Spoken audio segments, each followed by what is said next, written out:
Hi, it's Nurse Amy back on your screen. Welcome back to another episode of the IV therapy series. So, what we're going to talk about today is essentially what do you expect? What should you be expecting when you come to a spa or a healthcare provider's office or anywhere you're going to be getting your IV therapy? So, I know I've mentioned this before, but I'm just going to go over it. First and foremost, it's done by a skilled professional, usually an RN or a person who has definitely been trained on giving and inserting or starting an IV. So it could actually be an LPN. That's something we're going to talk about later, if you want me to do that. However, it's definitely going to be a skilled professional, someone who knows how to insert an IV, a needle, catheter into the vein and be able to hang the bag. So generally when you come in, now remember I mentioned to you guys, it's not something over the counter. It's not something you can just go to a vending machine and just request.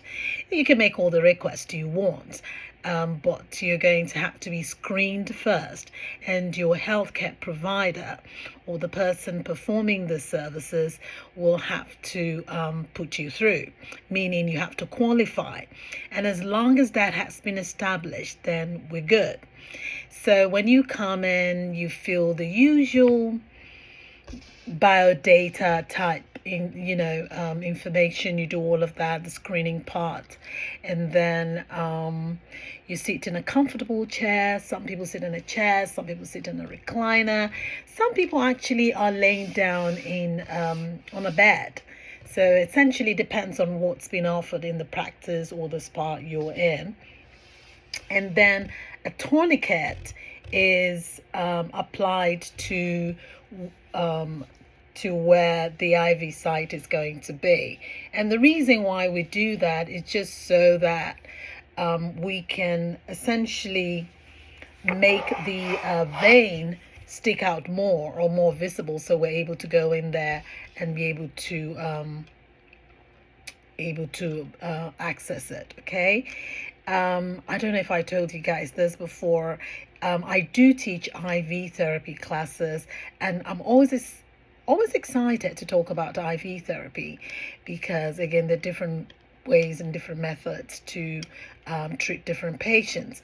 But once that's gotten, okay, the next thing then is to introduce the IV catheter, and then we hang the bag. Now, usually it's not painful. It shouldn't be. I mean, you feel the prick, but usually after that initial prick, it should be fine.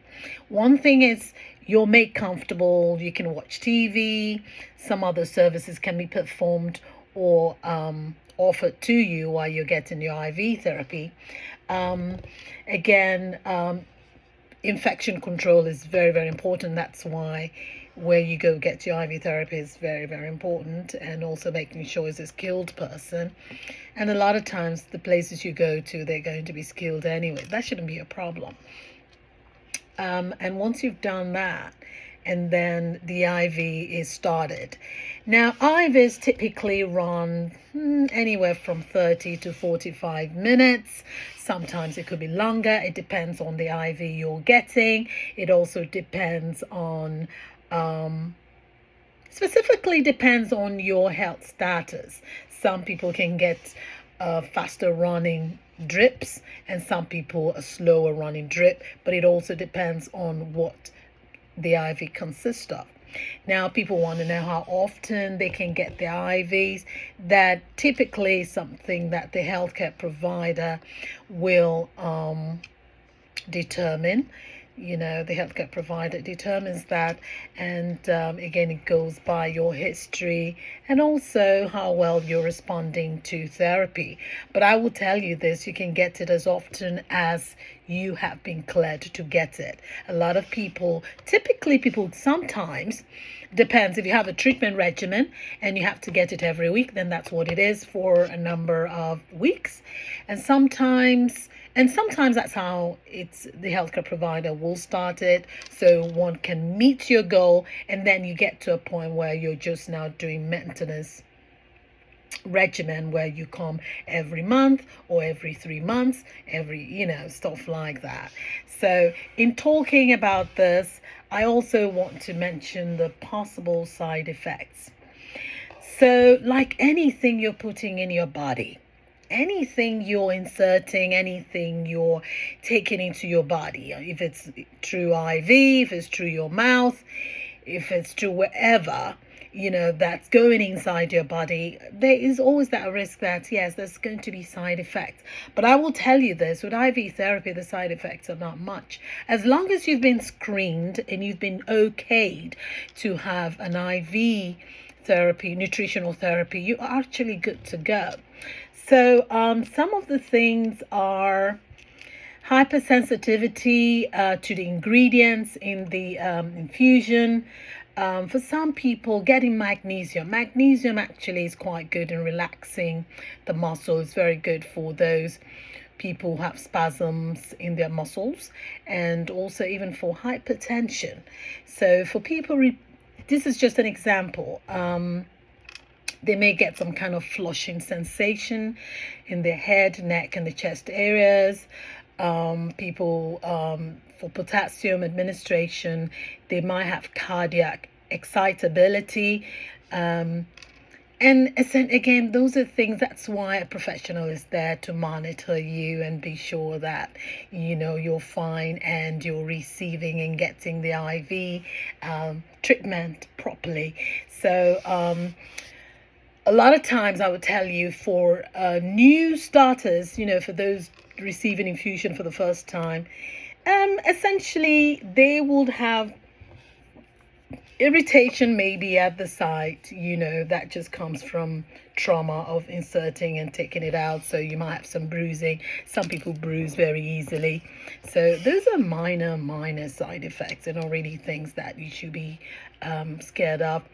But I would tell you, usually in your first time receiving IV, most times the IV started is run slowly, so you might stay longer than someone who's been getting it, that we can increase the drip.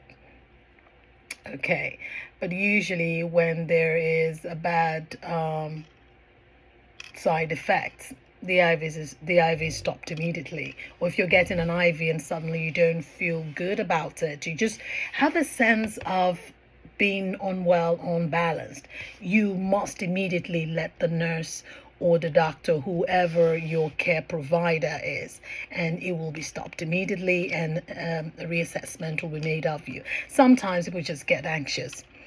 Is it possible? I get asked this all the time. Are there people who pass out? So far in my practice, I haven't had anyone pass out. But yeah, people are scared of needles, and they just have that vasovagal effect is a word. It just means they get scared and they pass out. And believe it or not, do you know the species of humans who pass out more? Yes, men.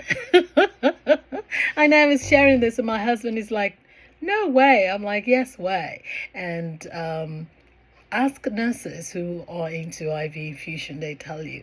So but anyway, they're not really big side effects. It's just you feeling unwell. If you start to have some sense of apprehension, like you're not feeling well, or you're not breathing well, you need to immediately alert your skilled person there, and then it will be stopped. But essentially that's it, really. So let me know what questions you want me to answer. I'm still going to come back and talk about IV therapy, and I'll be talking about other services, but I wanted to do this just so you make informed decisions, and moving forward, no question is stupid, no question is silly, as long as you're not, You don't know about IV therapy, so asking questions to better make an informed decision is not a silly thing to do. So please do not hesitate. So until I see you again, be safe, be kind. I'll see you in my next video.